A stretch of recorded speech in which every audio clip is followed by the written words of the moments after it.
Buenas tardes, vamos a explicar un poco por encima cómo calcular a partir de un test de Conconi el umbral aeróbico y anaeróbico de una forma más o menos sencilla.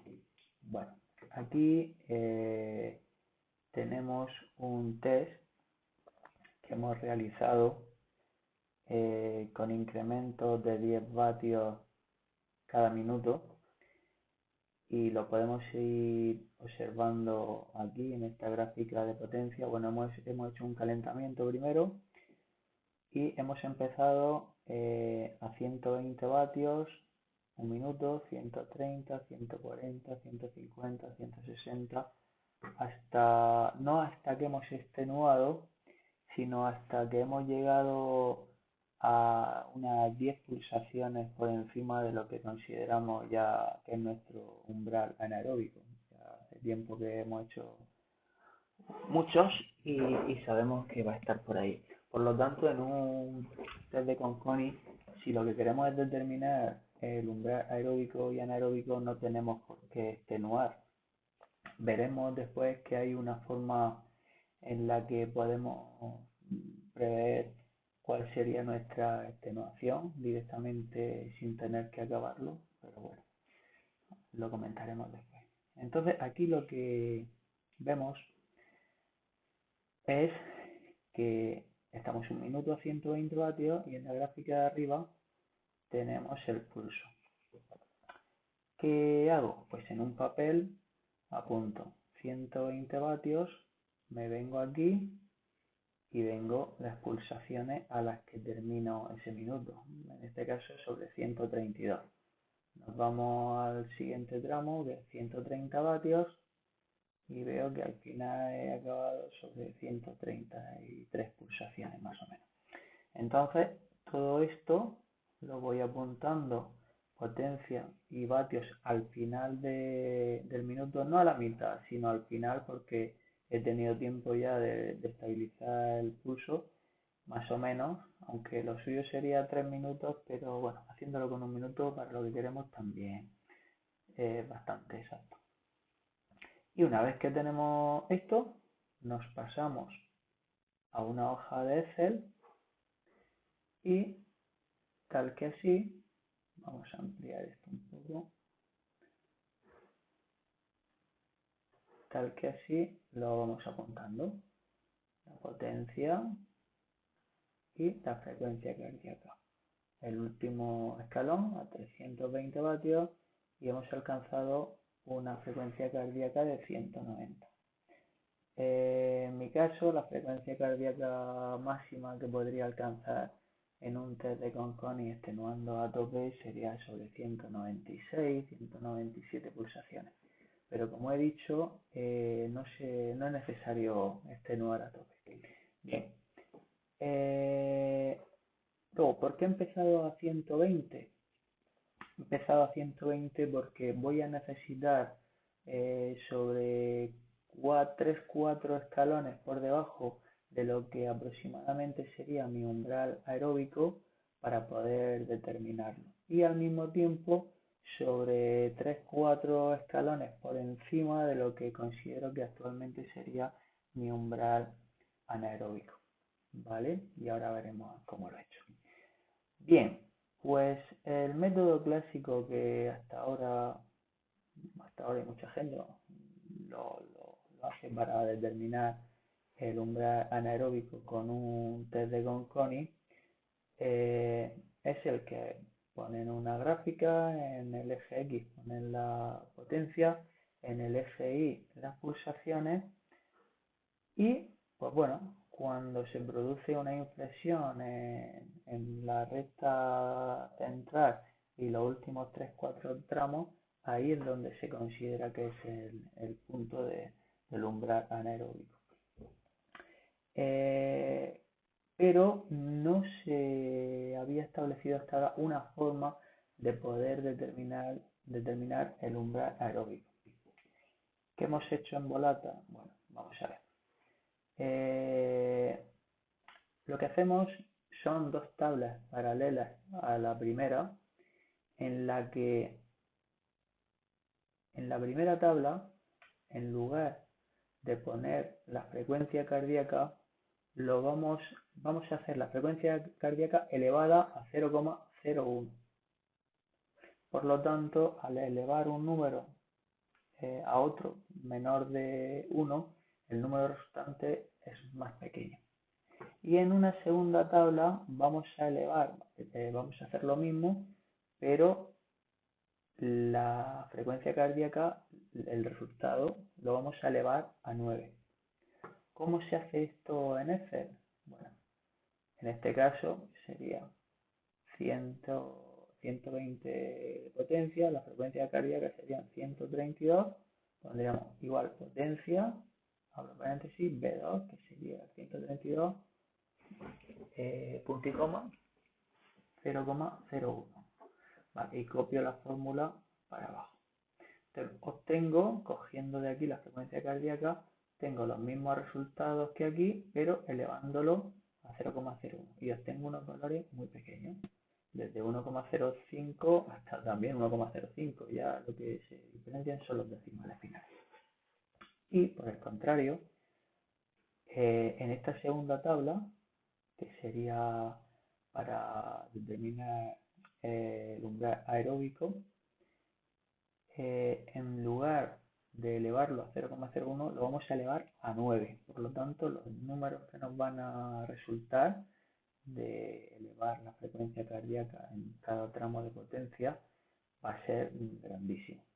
Bien, ¿qué hacemos a continuación? Pues venga, vamos a quitar un poco de zoom. Esta tabla la vamos a crear una gráfica con los datos de potencia, y en este caso no sería frecuencia cardíaca, sería frecuencia cardíaca elevado a 0,01, ¿vale? Por eso estos valores de aquí no son significativos.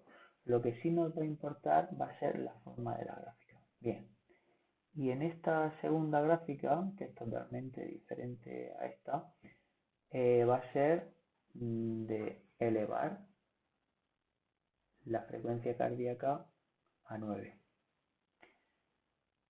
En el primer caso, que elevamos a 0,01, vamos a determinar la potencia umbral anaeróbico. ¿Qué es lo que hemos hecho? Vamos a ampliar un poco. Pues los pasos serían los siguientes. Dibujo mi gráfica y voy a meterle dos líneas, que las meto directamente insertando líneas, y las ajusto a mano hasta crear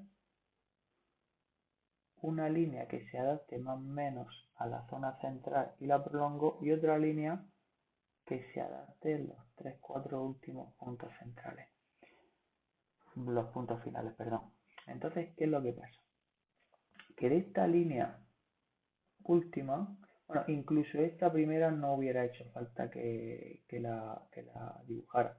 Podría incluso coger y quitarla. Venga, vamos a quitarla para no confundir. Entonces, repetimos, para el umbral anaeróbico cogemos los últimos puntos y tiramos una línea. Y observamos que hay un punto, aquí en este punto, que es donde está la flecha, la punta de la flecha, a partir del cual la línea que he dibujado con los últimos puntos se separa de la tendencia de los demás puntos. En ese punto miramos aquí y observamos que es entre 260 y 270. 260, bueno, yo diría que 265. Un momento. 265, lo voy a poner aquí también. Bien. Entonces ya hemos determinado el umbral anaeróbico. Y ahora vamos a hacer el proceso más novedoso, vamos a decirlo así. Nos vamos a la gráfica en la que hemos elevado a la potencia 9 las pulsaciones. Vamos a quitar esta que no nos hace falta. ¿Y qué es lo que vamos a hacer? Pues vamos a coger los primeros puntos, que son la potencia 120 hasta 150 aproximadamente, que observo que es coincide más o menos en una recta, y donde esa recta ya se vaya separando del resto de curva, que aproximadamente sería por ahí, estaríamos en torno entre 155 o 155 vatios aproximadamente. Ese valor va a ser el valor del umbral aeróbico. Esos datos se pueden comprobar, y lo he hecho mediante test de lactato, y los resultados son muy similares. Hay que recordar que incluso el propio test de lactato a veces hay que afinar mucho e inventar un poco unos datos intermedios, porque depende de cómo pinchemos y el sudor que tengamos en la mano y de cómo sea la toma, algunas muestras no son correctas. Pero bueno, de esta forma, viendo la forma que tiene la gráfica, sabemos que vamos a estar por ahí. Entonces ya tenemos de esa forma dos valores. El umbral anaeróbico, que lo hemos establecido en 265 vatios, y el umbral aeróbico, que lo hemos establecido en 155 vatios. Bueno, y aquí pues, me da un valor que es el índice aeróbico, que resulta de dividir el umbral aeróbico, perdón, esto está mal, entre el umbral anaeróbico. Me da un valor de 0,58. ¿Qué quiere decir 0,58? Pues bueno, que el umbral aeróbico lo tengo al 58% del umbral anaeróbico. Este dato ahora mismo, aunque no es objeto de este video tutorial, me servirá para después utilizar el programa de Volata NS.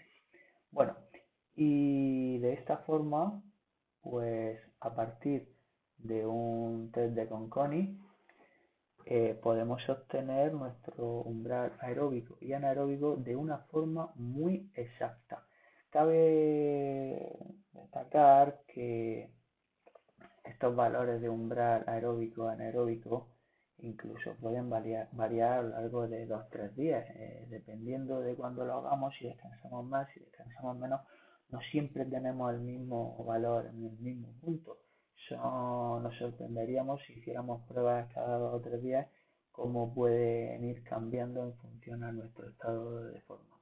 Por lo tanto, considero que este método es un método no invasivo, no tenemos que pincharnos ni depender de nadie. Es un método muy fácil de realizar. Es un método que lo podemos hacer simplemente teniendo un rodillo tipo rodillo virtual o lo que sea, en el cual nosotros le metemos el protocolo y solamente nos tenemos que estar pensando en pedalear y nada más.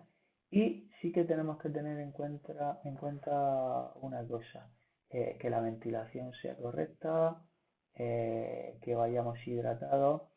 A ser posible, no beber agua durante la prueba, porque el hecho de quitar la mano del manillar, beber agua, puede hacer que haya un cambio de pulsaciones de pulso instantáneo, y nos puede desvirtuar un poco una zona eh, de la medición. Y por otro lado, sería muy interesante no modificar la cadencia. Una cadencia de 80 pedaladas por minuto, en la mayoría de los casos, es una cadencia adecuada. Bien, puede haber gente que quiera llevar más cadencia, 90, 95, o bien otras personas que están acostumbradas a llevar una cadencia de 75 o por ahí.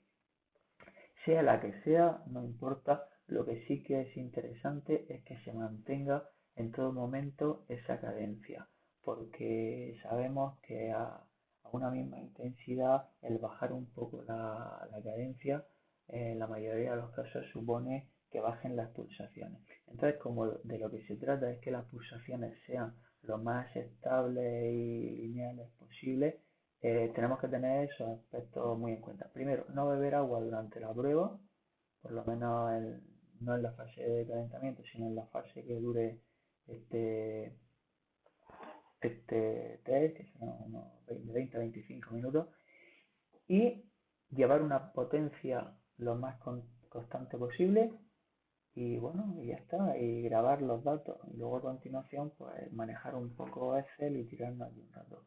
Y los números que salen, la verdad es que son bastante buenos.